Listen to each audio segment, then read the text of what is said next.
Welcome to the In Summary Podcast. I'm your host, Nathan Dozier, with Dallas Lansanese and Or Baton. And today we'll be talking about seasonal affective disorder. We'll also be talking a little bit about burnout as well. Yeah, so let me tell you, when I looked these things up, let's start, like you said seasonal affective disorder first. Let's start there then. Sure. One of the first things I saw was that it's rare for people under the age of 20 to experience seasonal affective disorder. So it starts more in like adulthood. And I was like, huh. And I started thinking about like, does that relate to the experiences that I've had as an individual? And I mean, the quick answer is, yeah, I was a happier child.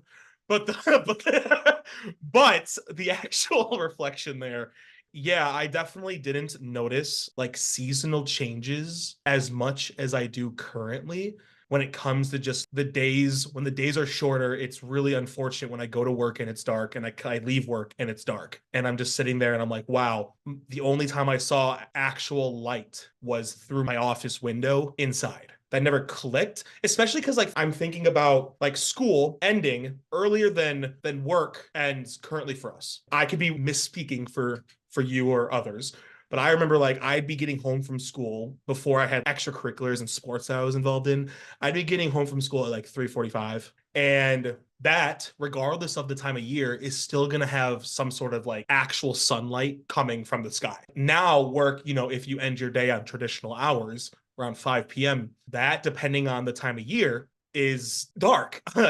Just thinking about that specific fact, that little like fact right there, I'm like, yeah, like no, it makes sense that this is saying that seasonal affective disorder hits when you're an adult. But No, I fully agree. Also, for those who don't know, seasonal affective disorder, more commonly known as seasonal depression, it's a type of depression that happens on certain seasons of the year. For a lot of people, it's either fall or winter. More of the foliage and life around you slowing down. And then that's also the seasons where the daylight becomes less and less, and that changes a little bit of a chemical thing in some people's brain that leads to depression. Lots of people get light therapy, antidepressants, and things like that to help mitigate seasonal affective disorder. yeah, it's crazy actually. I didn't realize how much like I know currently, and I knew growing up, just like personality wise, very extroverted, very like people centric, very like get that energy from others type of person. And then yeah, you make the comment, yeah, and then you kind of notice this when there's just like a lack of individual, especially on a college campus. Like if you were someone who stays home or stays on campus during break time or whatever, just because of any sort of reasons, then there's just a lack of individuals around, not really much people to be around, and you're just like, wow, this is something else. No, I like now just like thinking back and like reflecting, like, yeah, because I would always stay on campus during break. My undergraduate institution, there was like a few halls that allowed this, but the hall that I lived in, the majority of my time at that institution was like a break housing hall. And so part of your fee for living in that hall was there's a little additional because like then you could stay over for technically no charge, but you're already paying for it, but regardless. And so I would stay over most breaks, or like ghost weekends when it was like a long weekend, whether it was like a 3-day or a 4-day and people are going home, and I'm like, why where y'all going? Can I join? Kind of thing. Can I see your family? Yeah. More people to meet and hang out with. It's interesting. Yeah, you brought up light therapy, and I've never heard of that. And so I did a quick search just now, actually just putting like you sit near a light box or a lamp which emits bright light, like literally just being like in the light assists or is like a type of thing that can help with this. And I was like, huh, that's cool, interesting. I'd be just laying in my bed in the dark, and I'm like, maybe I should turn on a light above me.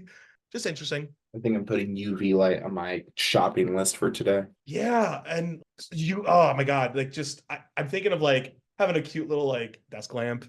I'm thinking of like Pixar now. I think something that's also interesting is I have bought one of those sunrise lamps. And I'm a light sleeper, but like I didn't even put light like a sound on with it. And this morning I even woke up just with the light in my room. So that's always very interesting that I found out. But what I was also going to mention too is, if I remember correctly, our institution where I work at does not allow that for our residents to have in our buildings because it's a fire hazard, because it's like a large concentration of light on one thing. So I also think while we were talking about that, I was thinking like, how does this affect our students, right? Too, like it affects us, but our students, like Nathan was talking about, like coming into college might have it. So what can we do then? Like, because my residents can't have the sun lamps and things like that. That not that they don't already, but they shouldn't have those, right? And if they're following the rules and our policies, they won't have them. So what else can we do for them that'll help? But I know like professionally in my personal life that lamp to add on to that has helped a lot. Like even just like waking up, I'm like, oh, this is nice. Like I'm like waking up with the sun, even though the sun's not coming up for another 2 hours. I'm like, this is good. I've also seen a lot of the sunrise lamps, and I think a year or two ago, one of my coworkers asked or was telling me that he uses it, and it's just completely changed his sleep. Not in a way that is so drastic that it changes everything in his life, but enough that he doesn't feel anxious the first thing he wakes up. And that sounds really nice because waking up to a blaring alarm, I'm used to it and it doesn't bother me, but it probably would be nice to gently wake up like humans were intended, with a nice chirping of birds and the sun slowly coming into your frame, I guess. I do feel like I wake up all the time and I'm like, wait, why am I awake? I'm like, is it I'm more like questioning why I'm awake rather than I'm like, oh my gosh, whoa, hey. And I'm thinking like, because you bring up a good point, Cole, with how can we potentially assist and support our students that may be going through this as well. And I'm thinking like the functionality of how are we having lights on and off in common spaces and hallways and stuff? And would it be beneficial for some sort of timed sort of lighting where, and I know some buildings do this, some don't, but where you hit like 11 and then lights automatically turn lower or off or whatever in common spaces, and you hit a certain time in the daytime and the opposite happens where they pop back on. It's just so interesting because we're trying a new in one of my buildings, not both. So I have two buildings, but both the same community, two buildings though, just east and west. And one of my buildings, we're trying, for lack of a better phrase, mood lighting in the lobby to make it feel like a little bit less, bring the lights down, maybe so you feel like less anxious or less stress in that space and it's just more calming. But I'm just curious if people are going through things like SAD or just other things along, is that actually being effective or not? I'm not getting the comments either way, but just a thought. In one of our newer buildings, we have time-based lighting in the hallways. So I believe it's at 9 is when all the lights turn on. Actually, it might be 8 o'clock, all the lights turn on, and at 10:30 is when the lights turn off, because that used to be when we did rounds when I was an RA. I don't think the timing's changed since we changed the time they do rounds and things like that. But I've never, I guess I don't know if it's changed anything because that's just how the lights have always been. So I'm not exactly sure how that works. But on the bright side, all of our common spaces have natural light through a bunch of very large windows. So I think that does help at least a little bit when it comes to not having as much lighting during the winter months. But we also had our conversations about burnout. Burnout more toward the people that we supervise and ourselves and even our supervisors, because managing up is a skill that we should still practice. So first of all, I just want to talk a little bit about burnout and what it is. Essentially, it is mental, physical, emotional exhaustion that comes from excessive stress in your workplace or in anything else. So for the emotional side of it, you'll have some unstable mood, feelings of sadness, anxiety, feeling like you're detached from others. Physically, you'll be tired. You'll have some body aches. You may have some stomach problems and frequent illness or longer recovery time from illness. And mentally, you'll have difficulty focusing, some brain fog. You'll try to avoid things, prolong any job that you don't want to do. And then you also start to like assume that people have negative intentions when it comes to interactions that you have with them. You may also lose interest in things that you once enjoyed. Very similar, and I think they sometimes go hand in hand. A lot of people experience burnout in tandem with seasonal depression, and some people will just experience it at very different times. Really good example is over the summer, a lot of higher education staff feel burnout just because there's not as much to do just because students aren't here.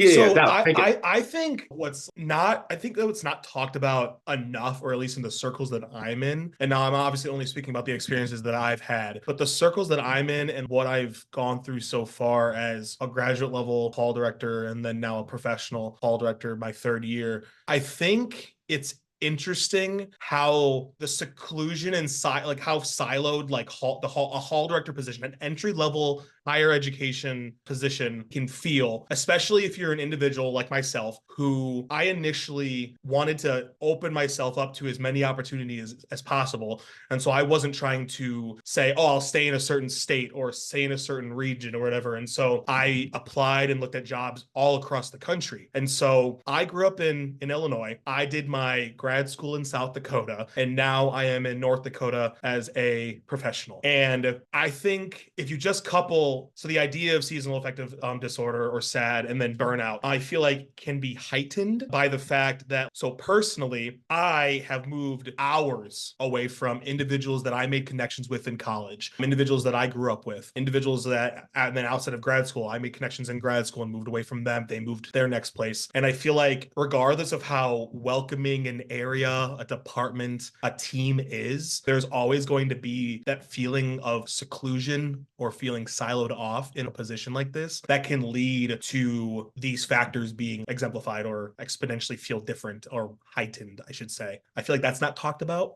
enough because like you start getting into higher chains or higher rungs in the ladder of if it's residence life or other departments in higher education. And usually those people are more, you settle down eventually. You don't move across the country into different locations and start moving away from the connections you potentially have made. And yeah, I don't know where I'm going with that. I really hate to quash any hope, and I really don't want to. That's not what my intention is with what I'm about to say. So I have stayed, I may have talked about this the last time, but I have stayed at Fort Hays since my undergrad. I have been here since 2015. I've worked in residential life almost the entire time, and I still have the exact same feelings. Like, I've known the people I work with. I have only moved in the same department, but still people leave. Like, it's the exact same if you stay here or if you leave because other people still have lives and they also have decisions to make. And there are a lot of people I've made really, really close connections to as a student, as a graduate student, as a professional. And I have seen, like, I know that there's people who just, they have to go. I get it. People want to keep going with their lives too. But there's just some people I wish I could keep here. And one of my best friends was my grad when I was my first year as a professional. Before that, we were in grad school together, but they just wanted to go to New York. I totally understand. And that's honestly a very good opportunity for them. And I really am happy for them because they did make it over there and have worked there ever since. I think that's been since 2022.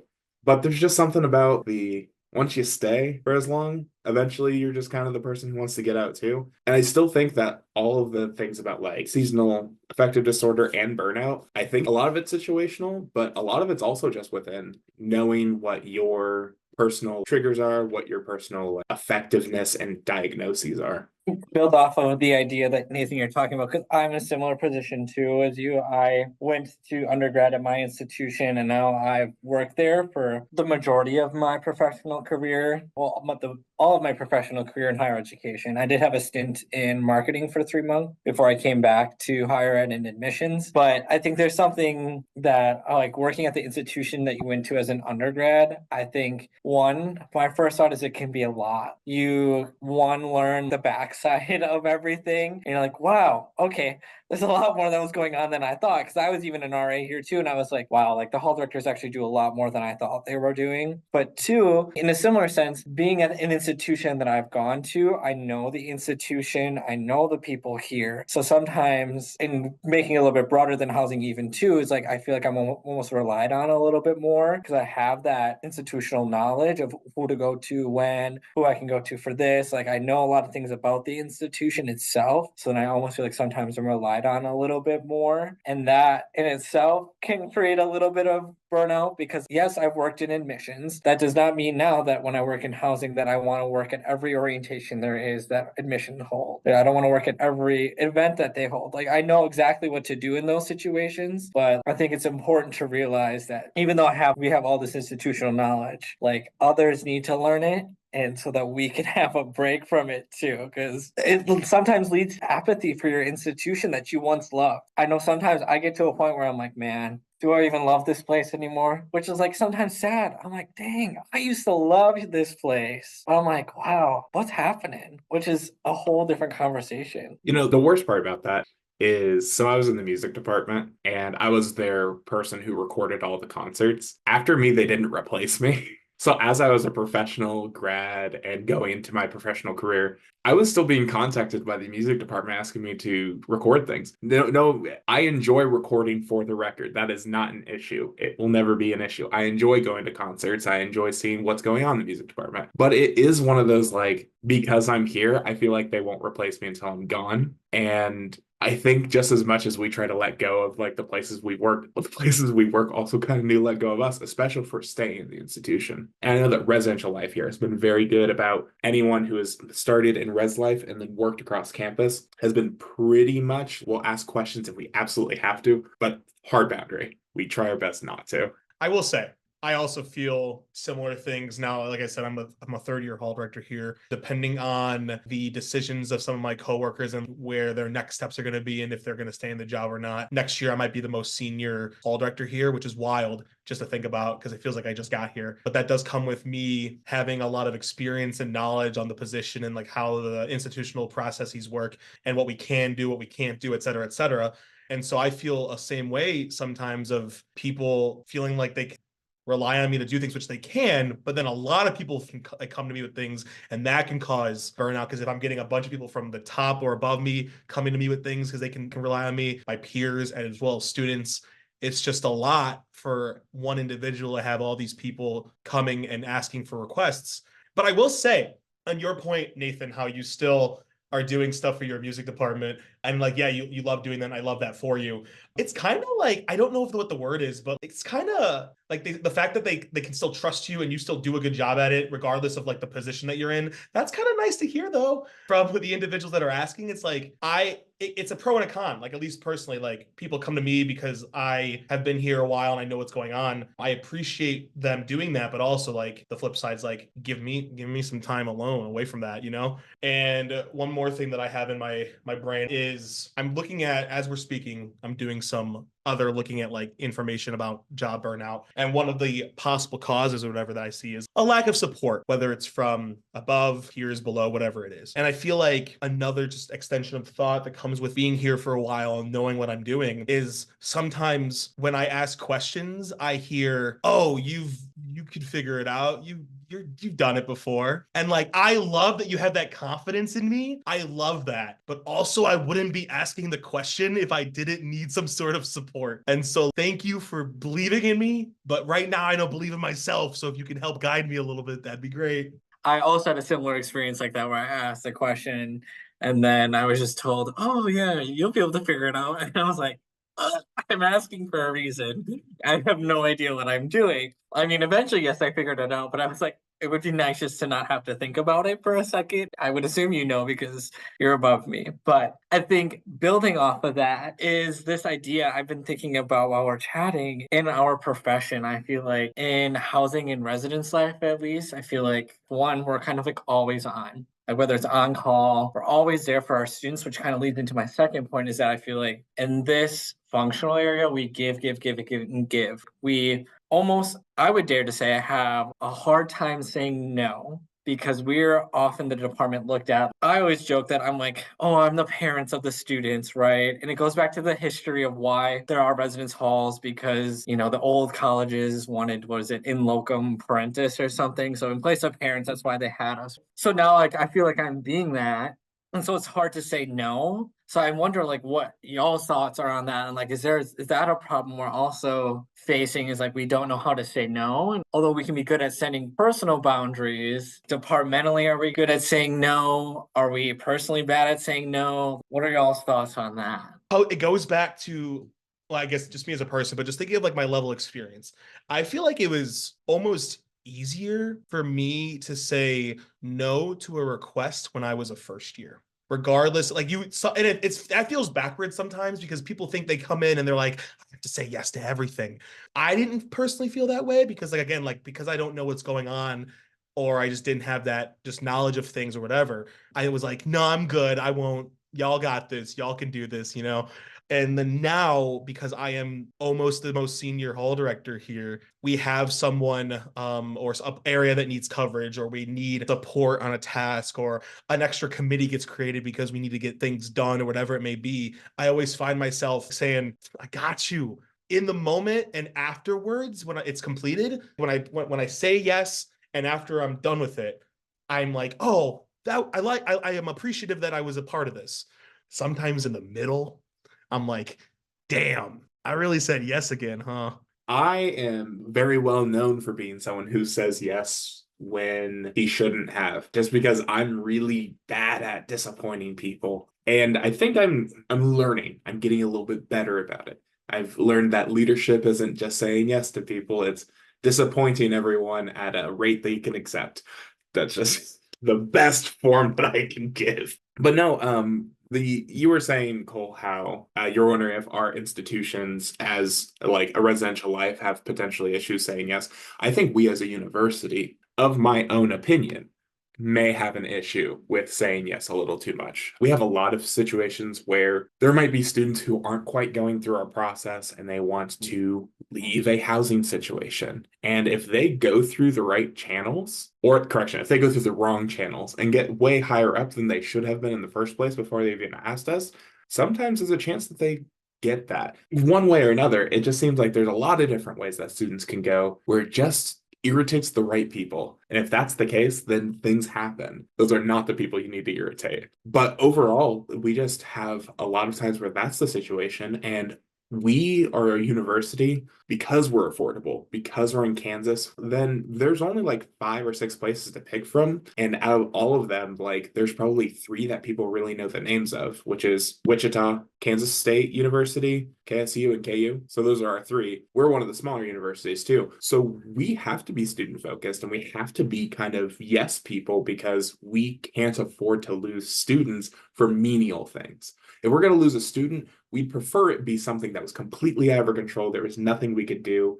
And that's usually like we don't have their major, not we didn't give you an accommodation for I don't even know. You're fueling the fire of a soapbox that I could stand on for days because I think about this a lot. I work with our assistant director a little bit, processing room changes or room cancels, things like that. And I think there's this ethical dilemma that I sit with. And like one, like it goes back to burnout because we're always saying yes, yes, yes to everything to keep students. But then I go, what is that teaching them, right? If at the base of our profession, student affairs professionals is to be educators, and we're just saying yes to everything they want, what are we teaching them? Are we preparing them to be good, civilly engaged people after they graduate? Where they're going to be told no, where the past 4 years they were just told yes for everything. Like, what are we teaching them when we say yes, yes, yes? Like that, in my mind, does not sit ethically correct, and that's not what higher education is supposed to be. We're supposed to be like forming them into responsible adults that can think critically, that can have roommate conflicts and be okay with it without threatening to drop out because their roommate is using their coffee maker too much and they don't want to say anything about it. An ethical dilemma I'm constantly dealing with where I'm like, I get it, we need these students because we're also in a similar situation with the 13 UWs that we're very competitive. So we need all the students we can get to stay afloat and stay financially well. But at the same time, at what cost are we keeping students? Like, are they mentally mental health? Are we teaching them anything? Like, so many things just for a bottom dollar. And I really don't think that we don't do the absolute value assessment of this because this contributes to burnout. Like it does. If let's say a hall director gives a student an answer, the student goes through the wrong channels to go way higher up than they're supposed to. And then that hall director's decision gets overturned, even if they were right, makes them feel like they did something wrong. And they followed policy and procedure completely to a T and they still get their decision overturned. And it makes them feel like they look like they don't know their job because someone else said something that went against that. And that's frustrating. And I've been a hall director too. Like that was frustrating as a hall director.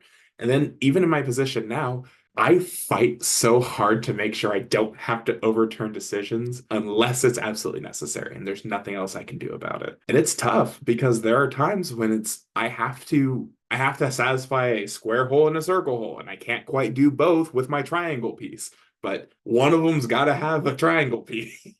But no, it's tough. And I do agree that part of it is, what are we teaching these students if we just give them what they want every time they want it? But the other part of it, and I know it's the bigger part of it, which is higher education's at a little bit of a downtick right now. And by a little bit, I mean a lot of it. And if that's the case, we can't even afford to irritate these students to the point where they don't continue their education, because one, higher education is super important. And two, if it's super important, we want it to be super important here too. At the end of the day, it's also the bottom dollar. I think something that's, at least in my, again, on my in my experiences, I feel like something that needs to be a little bit guided, talked about, helped with, whatever. And it goes back to, and again, I know we don't share the same experiences. Y'all share some experiences together where you've been at the same institution, same area for an extended period of time. I've been bouncing around places for my experiences so far. And I feel like something that's not done enough in someone in my world is, so burnout comes with the inability to potentially find that balance or whatever between like what you do in work and what you do outside of work. So like work-life balance. There's a better phrase for that my supervisor uses. Y'all know him as the president of UMR, Brooks Hetley. I don't remember what phrase he uses for work-life balance, but it's a better phrase than work-life balance. But regardless, it goes back to, we live in the residence halls, we're on call, we're always seen. So it's hard to find that balance sometimes, because like even if you're off, you're on, and even if you're on, you're on, But I feel like supporting entry level professionals who are new to an area to help find their like connections outside of the job. I have people that I work with that I enjoy working with, and I can, go to lunch with, and I have good conversations, and it makes my days better. But I don't want to also be, no offense to them, I don't want to also be always hanging out with them outside of the job too. I'd like to have people who aren't connected to this place so I can do that somewhere and just leave my mind and not be there, and go somewhere else. And like, at least with my experiences currently, I haven't succeeded in that task of finding a lot of away from campus individuals, away from my job individuals that I can hang out with, at least in person. And so I find myself a lot of times doing stuff virtually, which is cool that we've advanced as a society to be able to do things virtually. Isn't cool when it goes back to the whole, I'm extroverted. I get my energy off of people being around me. And when I don't have people around me, I'm feeling not great. And then the not greatness is exemplified when it's winter time and I go home from work and it's dark and I'm just like, oh, I feel so drained. I guess you actually hit a good point of, we should talk more about what can you do to address and potentially try to prevent burnout, which is asking for help, obviously. Like, talk to the people who are around you, talk to your supervisor. I know that it is a risk sometimes to talk to your supervisor. The higher up you go, it's a little bit easier. But as you're in an entry level position or a mid level position, which I'm in a mid level, sometimes it feels like it is kind of risky to ask your supervisor, like, hey, this is too much work. Because at an entry level position, if that's too much work and it's just your job responsibilities on top of everything else, but one piece of it's too much, then that starts to make your supervisor potentially question, depending on your supervisor.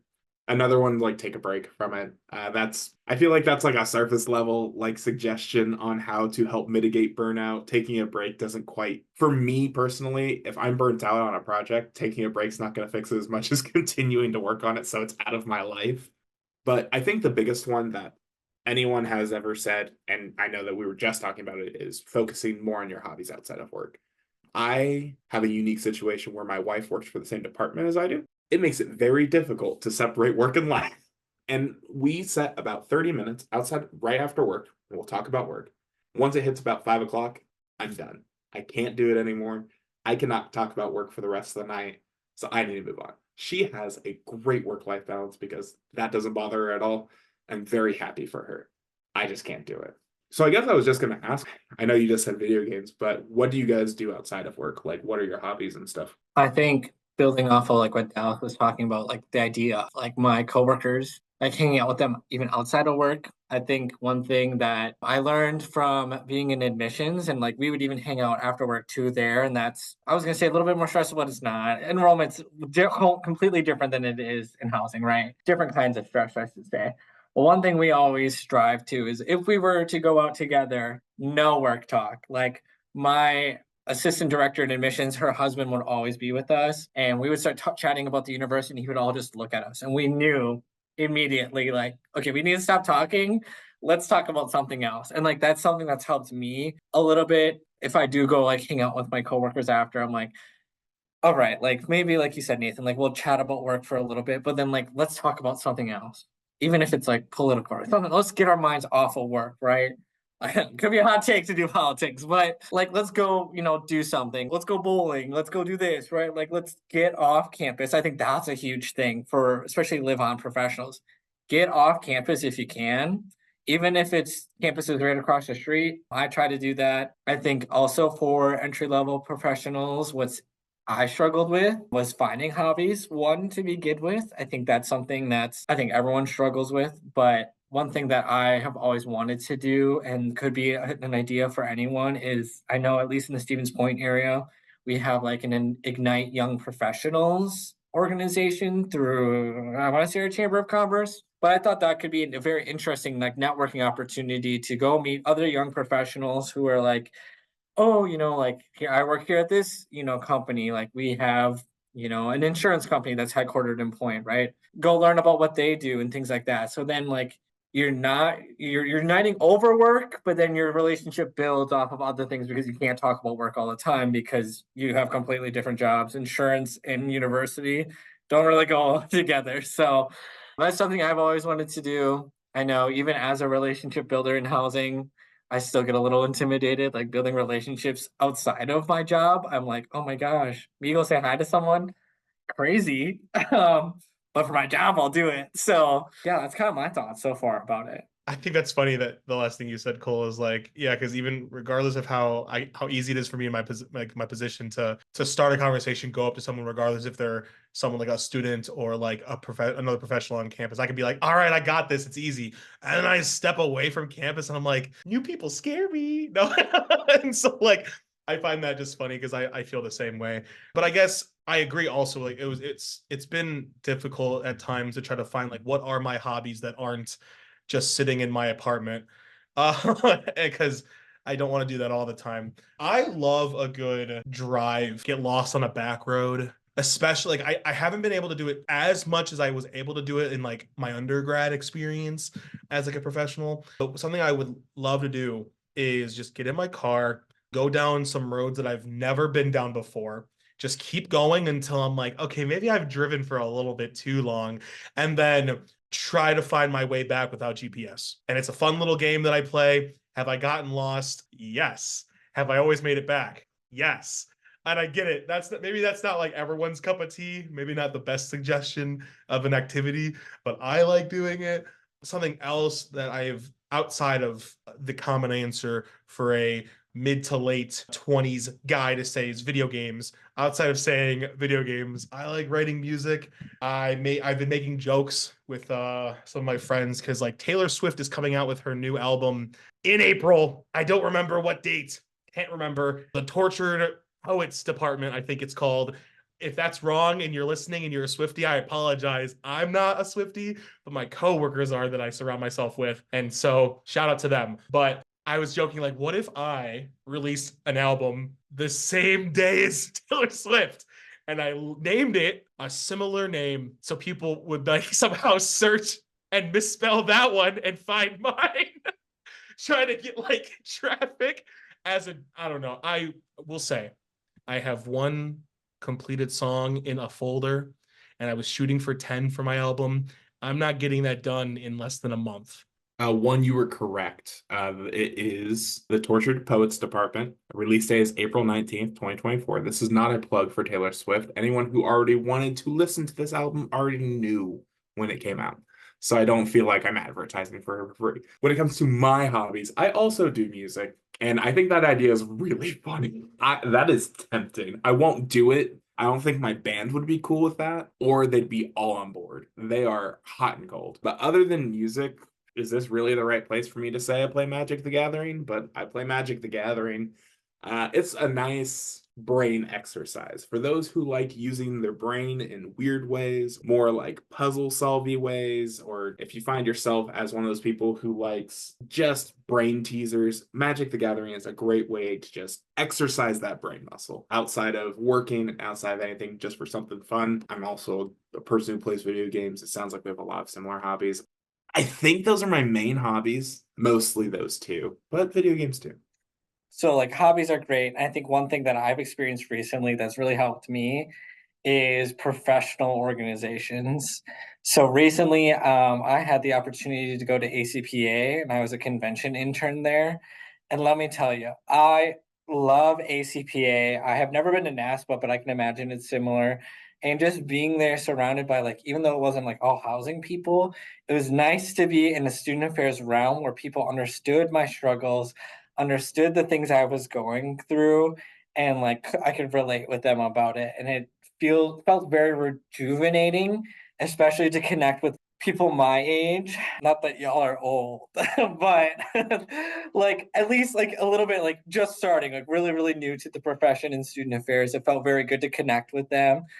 And so I felt like going to those kind of, if people have the opportunity to go to those conferences, I would say go to ACPA, go to NASPA. Want to get you off campus. Two, you're connecting with people across the nation that could be your lifelong friends. Even though I was a convention intern, so it was a little bit easier for me to network with people because I was in a similar position. Even the sessions I went to, I met people from across the country and we would just chat about random things. It was so nice. And now I play Wordle with one of my people I worked with every day, but it's nice to just have those people that you're like, yeah, even though we work in the same field, right? It's great. You understand my struggles, but you don't even work in the same state as I do. So now it is a little bit easier for me to, talk to you about things. I think those are also important relationships to have. And at that, ACPA has made me feel reinvigorated to be a student affairs professional because I was able to be around so many different people. And it looks like I am the youngest of the group out of the three of us. I won't drop my age, but I will say I am the youngest. But I think those are almost just as important too, is getting out there and meeting other people that aren't on your campus. I think there are two different types of housing professionals. There are many different ways to categorize them, but the two categories I see are the people who are super passionate and want to stay like involved and want to do conventions and stuff. And then there are people who kind of fall into it. They kind of tripped somewhere and then they got mud on their jeans and then they brushed it off and they looked around them and then they were in an office one day. And that's how I felt in education, just because it kind of fell at the right place because it was a weird transitionary period. Graduating the year of COVID kind of made it easy to stay in higher education because it's the thing I knew best besides what I got my degree in. I find that so funny that you're like, you just kind of stumbled into this because I didn't know personally that I was going to go down the route that I'm currently going down until it was February of my second semester of senior year in undergrad. I originally went to college to be a math teacher. I chose the institution. I know, yeah, I wanted to be a math teacher ever since first grade. I was really good at math. Like it just came to me. I never had to study. I never had to like listen in class. It just popped in my head. I was like, wow, I'm really good at this. And so I went to be a math teacher. My favorite math teacher in high school so I went to Eastern Illinois University for my undergrad. My favorite math teacher in high school went to the same institution. And so I was like, oh, it must be a good institution. I like her and what she does. I'm going to go there because that's where she got her degree. My first math class in college was Calc 2, and I couldn't do it. Oh, well. And my pride, because I've always been good in school and good in class, my pride didn't let me retake the class. And so I said, I'm going to switch my major. And so I switched to business management. What a change. And I got really involved in undergrad, did a lot of things, Hall Gov. I was in a fraternity, et cetera, et cetera. I did everything you basically could do as an undergraduate student on campus, except becoming an RA. I was never an RA. And so I did everything else though. And I got to, like I said, my February of my second semester senior year. I was really close to graduating, and I was just like in my RA's room at the time. Was really good friends with him. I was just like, damn, I don't want to. I don't want to do what my like. I don't want to be in a. I had some interviews over the phone of like working at like companies. Like I interviewed with. I want to say I interviewed with Google at one point, and it went okay, but it was a 45-minute phone interview, and I was able to answer the questions, and I just didn't want to do it though. It wasn't interesting. And so I was having like a midlife crisis, okay, in my RA's room. Like, what do I do? He talked about some things. I went to my hall director, who was like a mentor of mine, and I really appreciate her. I still keep in contact with her to this day. Randomly, I'll text her and be like, yo, this is what's going on in my life. She would talk to me about OPE, the Oshkosh Placement Exchange. And I was like, what? What's that? And so I was told about it 2 weeks before the thing, okay, before like whatever you want to call it, the exchange, okay. And so I signed up for it. I was the last individual to sign up for it because you had mailboxes, and the number of your mailbox was basically the number in which you signed up. Like when you signed up, I had the last mailbox, so I was the last person who signed up. I had 2 weeks to do all this research on all these institutions that I wanted to interview with because I didn't want to go and not be ready. And so it was 2 weeks of no sleep. I basically did not. I had maybe 2 hours each night of sleep because I was doing all this research.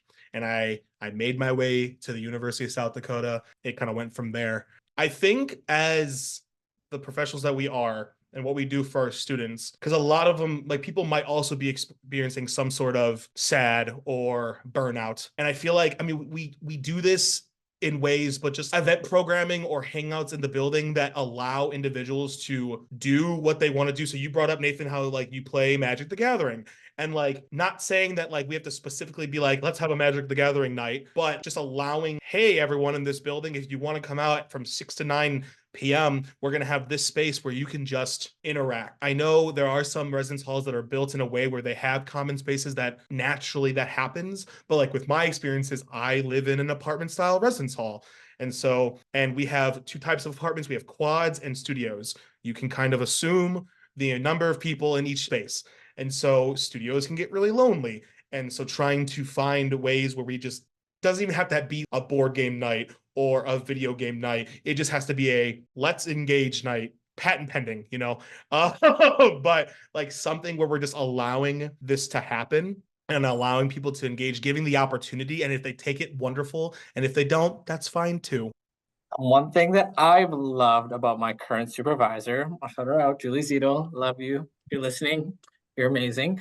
One thing that I've really appreciated is Dallas was talking about earlier, like work-life balance, and one thing we kind of use is work-life integration because like live on staff, you have to integrate your life because you live where you work, right? Being on call, and like one thing I've really appreciated that from the start I've taken advantage of is like if you get a 2 hour duty call at midnight, my supervisor allows us to flex that time the next day or throughout the week. And I'm not sure if other institutions do that. So if someone's listening and your institution isn't doing this currently, I think it's a great way to allow, especially on-call staff, to do that so that they don't feel like they're always constantly going, because sleep is very important to me. And I love having that flex time. Or even if I'm in my office a little bit later, like I just happen to work, 8 to 6 one day, then I'll flex my next 2 hours because like even though I'm salaried for 40 hours a week, not for additional hours. So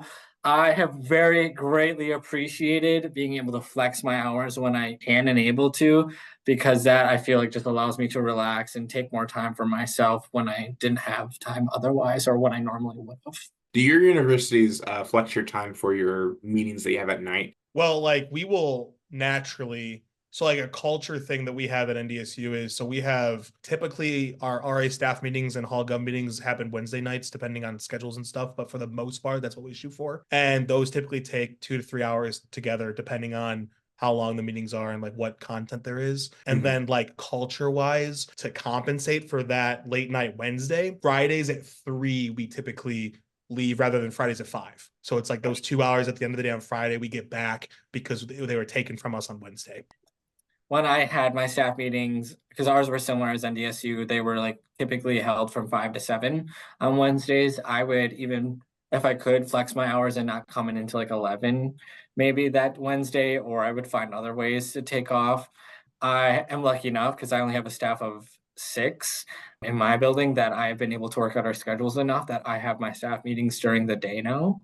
So that has been a game changer that I've been able to now work like when I'm not on call like a 9 to 5, that I'm like 5 o'clock I'm done because I don't have staff meeting. Even though I'm eating over my lunch, because like lunch was it was noon, right?